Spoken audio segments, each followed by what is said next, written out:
Hey guys, Alex here from alexfergus.com, and behind me I have the BLUBlox Hive Max. Now this is a red light therapy panel from a company called BLUBlox, which is based in, nearly in America. It's based in Australia, however they ship internationally. Now BLUBlox started off as a company specializing in blue light blocking glasses.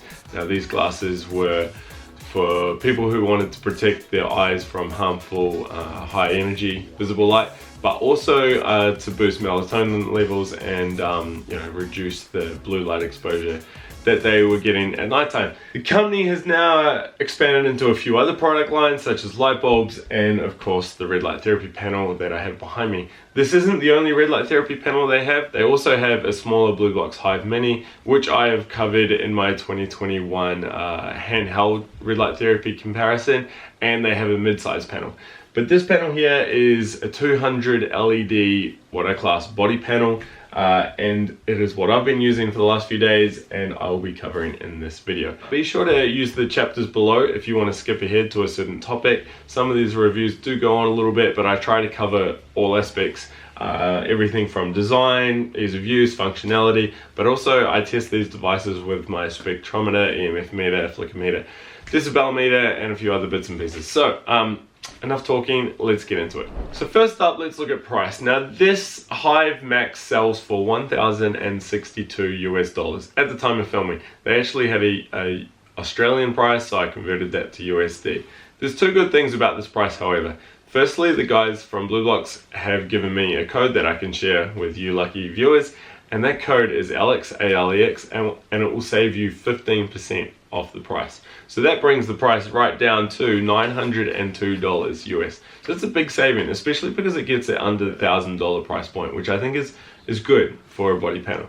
Secondly, BLUBlox also do free international shipping on these panels. So even though they're an Australian company, you can get it in the States or Canada or wherever you are in the world for free, which is a big saving. $80, $90 some companies are charging for international shipping. So $902 free shipping, not too bad. All right, let's move on to look and feel. So first up, the panel it's kind of plain. I mean, it's a black panel, which is always good. It's got some interesting etching on the side, but it's nothing like revolutionary like the Juve Go was, for instance. It's actually really light. It's one of the first things I noticed when I unboxed this. It comes in at just under 18 pounds, which is very light, especially when you compare it to most panels that are up around 22, 25 pounds. There aren't any handheld grips in it, unfortunately, but we do have nice little rubber feet, and because it is nice and light, it's not too hard to move. It does support modular design, so you can clip another one of these panels on top to stack it up for a really high panel, but there's no cable functionality to support that. You'd have to run separate cables and control each panel independently. The panel itself is a rather typical size, 36 inches tall, 8 and a bit inches wide. It's what I consider to be a reasonably standard body panel. On the back we have 3 big fans, which will be interesting to see if that keeps the sound down. Now with this particular panel, the power points are up the top here. Now I'm told, I believe that they've stopped this and they're now putting the power plugs on the side. I don't know where they are going on the side. I hope it's quite low, because there's nothing worse than having it up hot here and you've just got to hang the cable all the way down. Now what do you get with this panel? Well, unfortunately you don't get that much. Well, it's all your standard affairs. You get some goggles, you get a metal door hook, you get some wire cables that you can screw on the top. All of this stuff is rather standard, and then a pulley system. Yeah, so all your standard stuff. As for a manual, this is all you get. I wouldn't even really call this a manual. You have to go to a website to download it. On the back there's a giveaway promo, and yeah, that's about it. To be honest, you could easily miss this when you're unboxing it. So that is a bit of a bummer. I do like to see a decent manual in it. At a minimum, I think a couple pages A4 paper. Even that though, I usually criticize because some people have no idea about red light therapy. Maybe their friends have told them to check it out and they buy it, and it's kind of like, all right, well, how do I use it? How do you set it up? I mean, setup's always pretty straightforward, and in this, we'll look at the control panel shortly, and it is very easy to use. But still, I don't know, I just like the idea of having a bit of paper to guide you through the process. So that is a bit of a letdown. For other accessories, there's no stands or mounts or anything like that you can buy from BLUBlox, so this is all you got. One other thing I forgot to mention, it does of course come with a power cable, and that power cable was specific to my country, which is great. Next up, we've got warranty and support.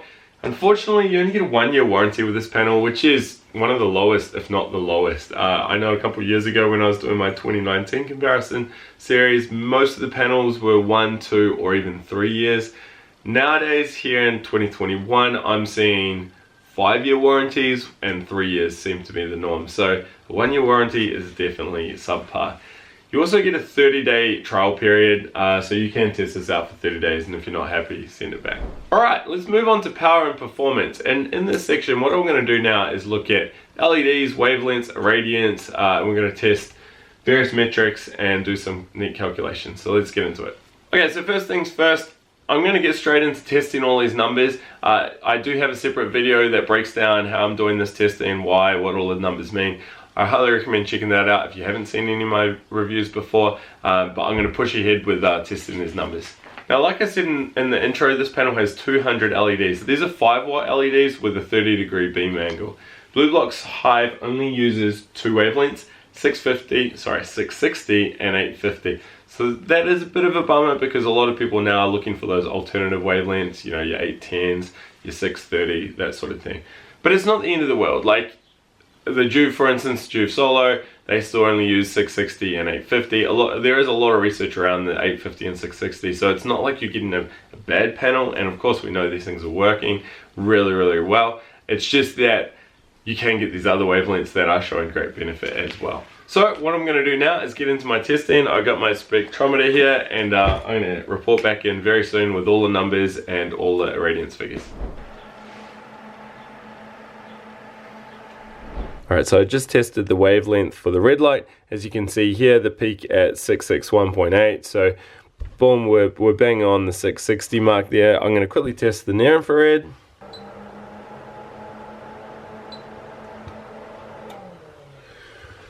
And awesome, we can see here that the peak is peaking at 849.7, so 850 nanometers, so that is really good. Alright, let's move on to irradiance now.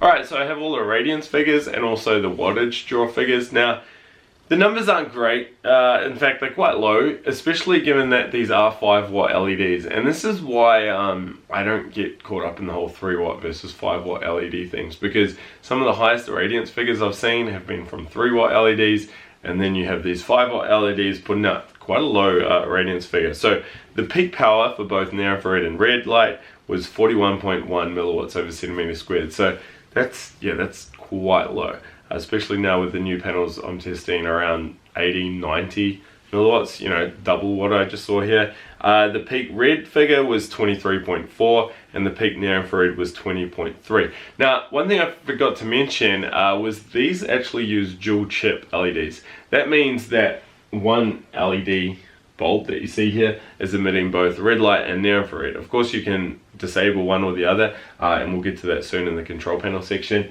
But it means that you get quite a nice even spread of light, which is good. And we'll be looking at that very, very soon in the hotspot test. But I forgot to mention that earlier. But what's interesting is the peak power was 41, and the peak for the red and the peak for near infrared were both bang on around 20. In fact, it was 23 and 20.3 for the near infrared. So yeah, that was quite interesting. The average power over 9 spots was 31.1, which gives more of a true representation of what you're seeing 6 inches from the panel, because remember, peak, I'm just purely looking for the highest reading.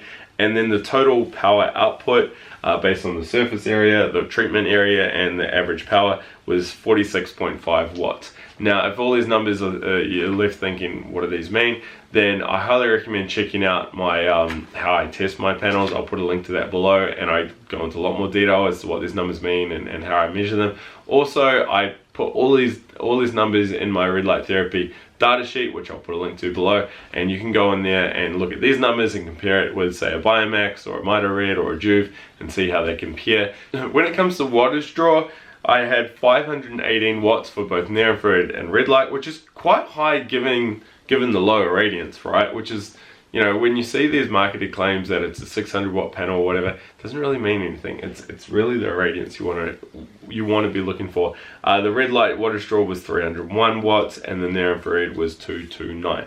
So what I'm going to do now is I'm going to turn this panel around. We're going to take it 6 inches from the wall, and we're going to look at do what I call my hotspot test, where we're looking at for the polka dot effect. Let's go have a look. Alright, so we have the Hive running 6 inches off the wall here. Now what's interesting, because this is a dual chip panel, it means every single bulb you see on the panel is emitting red light, right? So in theory, you should be getting a much better blend. And if you look at that from the bottom up, you can see that yes, there is quite a nice blend. Like there's no real big missing spots that I've seen in some other panels.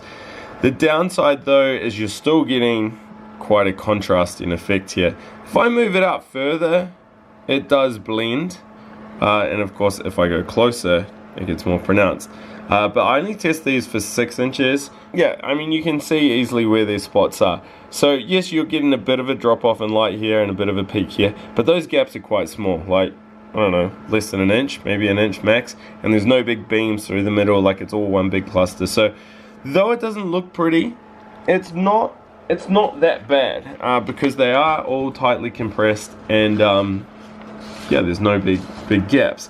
What would I score it? Yeah, it's a hard one, because I do want to give it credit for the fact that all of the lights are working, but at the same time we are still getting those contrasting points. It's not like there's a nice blend. So I'd probably have to give it a 2, though I feel like that's not quite fair. A 2 out of 5. Remember, higher is better. But I mean, just because my ranking system is based on how distinct those lights are, and I mean they are quite distinct there. So okay, so now we've got all those figures, I can crunch some value numbers. So the dollar per LED comes out to be $4.50, which isn't too bad. But the dollar per total watt output is $19.40. Now that is quite high. It means you're paying a lot for 1 watt of irradiance of power, which is effectively what we're buying with these red light panels. So yeah, that is a bit of a bummer. The irradiance figures are on the lower side there, like I said earlier. And I don't actually mind if panels are on the lower side of the radiance spectrum. It's just that if you're paying a lot of money for it, it doesn't really add up, right? So even though this panel comes under 900 bucks, yeah, slightly disappointing power figures there. So what I'm gonna do now is get these meters up and running, my corner EMF meter and my decibel meter, and we're gonna test for EMF, we're gonna test sound, oh, and then I'm also gonna use this again and test for flicker. Let's get into it. Not the best news. When we're looking at the electric fields, there were no reading at 3 or 6 inches, which is great. Likewise with microwave, there's no microwave transmitter in here, which is great. However, magnetic field, which is your main one you're looking at and the hardest one to shield, there was a little bit of a reading. At 6 inches, we were at 0.12 microteslas, which actually puts you in the orange section of my EMF meter, meaning that it's slightly hazardous to health. It's not a high number, but you know, it was there. And when we moved up into 3 inches, it was 0.4, which is, you know, 3-4 times higher than the 6 inch reading. And it's I think it's one of the higher readings I've seen. It's not like, oh my god, don't go near it, but it is like concerning if you're going to be using this for 3-4 times a week, you know, 20-minute sessions, especially when now we have so many other options that are ridiculously low in the EMF. So that is a bit of a bummer. Flicker, there was no flicker detected, which was great, and sound wise it was 60.2 decibels, which is one of the higher, or at least noisier panels that I have tested. I'll play a few seconds so you can get a feel for the hum that this panel puts out. It's not an irritating or stressful hum, but it is on the louder side.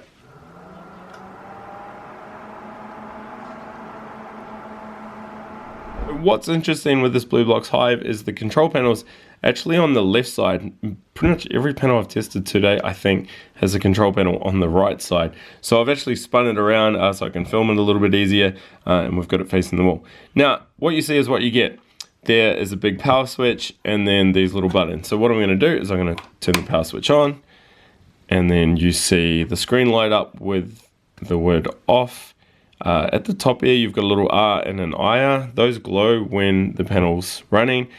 So you've got your up and down arrows, which allow you to set a time from 5 minutes right up to 30 minutes, and they're in 5-minute chunks, which is fine. I got no problem with that. In fact, it's probably easier to use.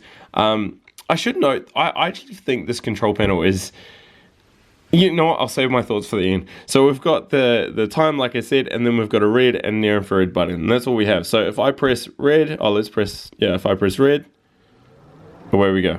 It starts running. So you can see there the red light's glowing, and the timer counts down, and then you can see that little R is lit up with a red LED. Now if I press near infrared, same thing. The near infrared light starts glowing green, which is nice that there's a color difference there.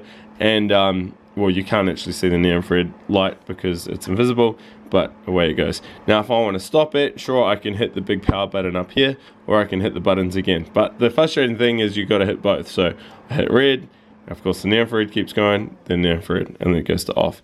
But like I said, I could have simply just killed the power, which is actually what I do with most of my panels anyway. So if we turn that back on again, so I can run near infrared only. Of course, when the timer gets to 0, the unit switches off.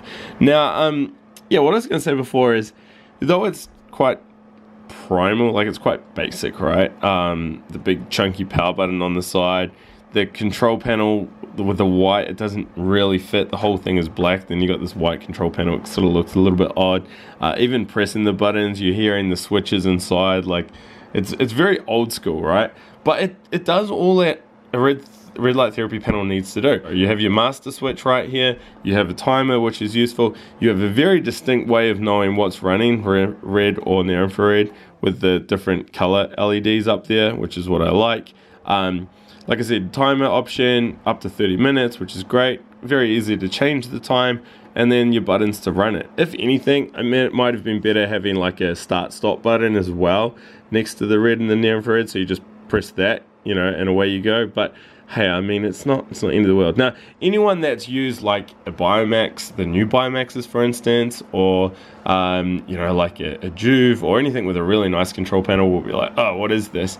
But it works. Like, it's not end of the world. The thing is, it works. So yeah, I mean, hey, it's not the greatest, but it does all it needs to do, and it's simple to use. All right, so how does the BLUBlox Hive compare to other products in the market and other products within the BLUBlox product line? Well, if we look at the BLUBlox product line, they have 3 red light panels. Remember, they were set up as a blue light blocking glasses company, a sleep company, I guess, and they've just sort of added this on the side. They're not a specialized red light company, and I guess it tells with, you know, how the panel performs and is packaged. But you have 3 options with them. You've got the Hive Mini, that's a handheld battery powered unit that I have covered before. Neat little unit, but obviously not really you're not comparing that to this. They also have their Hive Demi, which is a half-size panel.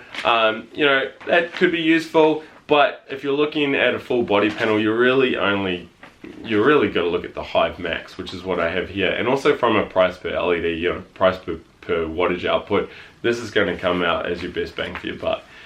Now, if we compare it to other panels on the market, this is where it gets interesting because there are so many panels now, and when I first started doing these comparisons, I only had a few products to compare with amongst, so it was quite easy. Now, like, I could spend a whole hour comparing this with all the options on the market.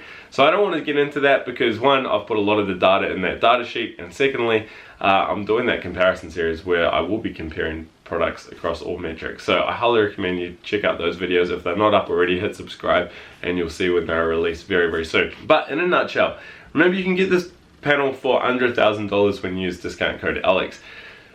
It does mean it is under that $1,000 price point, especially with free shipping. So if you compare it to, say, like a BioMax 600 or a Mido Max, for instance, those panels are all under the $1,000 mark as well. However, some of them have got slightly more LEDs. You know, maybe you get your 200 or 210, 204 LEDs, that sort of thing. But you're getting much higher radiances with those other panels.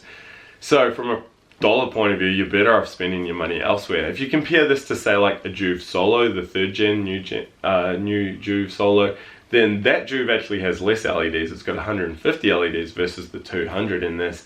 But you're getting a lot more bells and whistles, app functionality, pulsing mode, ambient background mode, and it's a really nice panel as well. But price-wise, you're spending $1,300, $1,400, $1,500, so it's a lot more. The Juve also has more power though. It's a really hard one to argue that, you know, this is a standout, because it's not. I mean, the power numbers are well down. The EMF issue is a little bit concerning, and the dollar per power output is quite low as well. Plus, when you look at like the accessories that come with it, if you want to get stands and mounts, you can't get that with this. You really do have to consider those other panels on the market. Finally, if you are living outside of America and you're really attracted to the free international shipping that the BLUBlox Hive offers, just remember that some other companies do that as well. I recently reviewed the Solbasium Optics. They're based in Australia. They do free Australian shipping. I think their numbers were a lot higher from a power point of view. The other thing to consider is warranty. This only has a 1-year warranty, so you can get panels now that are doing 2, 3, 5-year warranties. So that is something as well to keep in mind. Okay, so what about my concluding thoughts here? Well, there are a couple of good things, but there was also a lot of negatives. So let's start with the good things first. Firstly, a body panel with 200 LEDs under $1,000 is always a good start. $900 free shipping when you use discount code ALEX. That is great. The free shipping is also a big plus, especially if you're someone that lives outside of like America or Canada. And you know, some of these panels, you end up paying $100 plus all your duties and taxes, and that it can start adding up. So the fact that these guys offer free shipping is also quite good. I do like that they use dual chip LEDs. We don't see this much. It's just sort of hitting the market now. I believe they're more expensive to produce. The upside of the dual chip LEDs is you're going to get a better blend of light, because even if I only have the red light only running, all of the LEDs are emitting red light, whereas another panel that every second LED is red, and the alternative panels are near infrared. If you choose one between the other ones are switching off, right? So that is kind of cool. And we did see, like, even though there is a strong polka dot hotspot effect when I tested the light at 6 inches, at least those lights are quite compressed. There's no big like holes, gaping holes where there's no red light. So, you know, you can argue that both ways, but dual chip LEDs is pretty neat. Finally, I have to talk about the controls. I actually, though it's quite plain and like I said earlier, primal, it actually works really well. I mean, it's just simple to figure out and use. So I have to include that in the positive section of my concluding thoughts. Okay, so now what about the negatives? Well, design-wise, that's alright, but it's nothing special. The short cable and the fact that the power plugs are up high is a bit of a bummer. Though remember, they're updating that and they're repositioning the power plug. I hope they put it low, but I have a feeling it's still going to be up high. It is modular capability friendly, but you can't connect the control panels together. Not end of the world, but some people may not like that. The short power cord at 5.5 feet is a bit of a bummer, but at least you get a plug for your own country. I also didn't like the fact that this is all I get for a manual. It's just a link. You know, surely it doesn't cost much. When you spend $1,000, surely it doesn't cost much to include like a few pages as a manual. So yeah, a bit of a blow there. We had a good dollar per LED price, but when you actually crunch the numbers and work it out dollar per irradiance per wattage output, it's not doing very good. And that just simply means that you spend a lot of money for not a lot of power. And finally, I have to talk about the EMF levels. They're not off the charts high, like, oh my god, don't go near it, but they are concerning. And we do know that most panels these days are a lot better than the figures I tested on this BLUBlox Hive. So that is a bummer. When you combine the slightly higher EMF levels with the lower irradiance figures, it means that to get the best power exposure, you actually have to stand a little bit closer to the panel, but you don't want to do that if you know the EMF levels are high. The beauty of like these new panels such as the Platinum LED BioMax with some insanely high irradiance levels is you could get away with some EMF there, because you can stand 8, 10, 12 inches and you're still getting a heap of irradiance, right? The crazy thing is though, these new panels coming out with the higher radiance figures actually have really low EMF readings as well, so you know, it's a win-win. But when you compare it back to the BLUBlox Hive here, slightly higher EMF levels, lower irradiance levels, I guess you can see where I'm going with here with my concluding thoughts. Pretty much, it's simple. There's much better panels out there in the market. Unless you're like really attracted to this panel for whatever reason, maybe you really like the control panel or you like the design, though I don't find the design to be a unique selling point, but you know, maybe there's something you really do like about this panel. Maybe it is the free shipping, or maybe it's the fact they're an Australian company and you want to support local, and you know, you don't have to worry about like high shipping costs if you got to return it. Then yeah, maybe the BLUBlox Hive is for you. But for most people, pretty much there's better panels out there. It's really as simple as that. If you did want to buy this though, remember discount code ALEX, ALEX saves you 15%, which is a whopping saving. If you did have any questions about this panel, please leave them below. And if you did like this video, give me a thumbs up. Remember, I will be testing this panel and comparing it with all the other panels I've reviewed this year, so be sure to hit the subscribe button and check that out. And all the data from this review will be going into my red light therapy data sheet, so you can download that and have a scroll through and do some number crunching yourself. Alright guys, until next time, I'll leave it there. Bye.